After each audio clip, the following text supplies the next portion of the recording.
అదేవిధంగా మనం పరలోక రాజ్యానికి వెళ్ళేటప్పుడు దేవుని కృపా సింహాసనం దగ్గర ఆయన తీర్పు సమయంలో మనం నిలబడేటప్పుడు దేవుడు అడుగుతాడు మనల్ని. ఆ జడ్జిమెంట్ సీట్ దగ్గర కూర్చున్నప్పుడు ఆయన అడుగుతాడు మనల్ని. ఏం అడుగుతాడంటే, నువ్వు దశంభాగం ఇచ్చావా లేదా, ఎన్ని నెలలు ఇచ్చావు దశంభాగం చూపించు, లిస్ట్ చూపించు.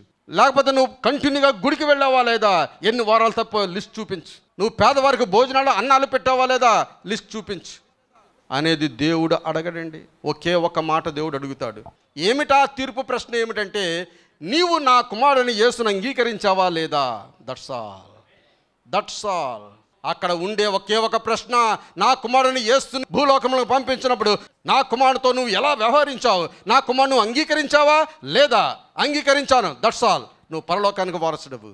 నేను అంగీకరించలేదు, దట్స్ ఆల్, నువ్వు నరకానికి పత్తుడవు అని అదొక్క మాటే ప్రియులారా. దేవుని నామన స్తోత్రం.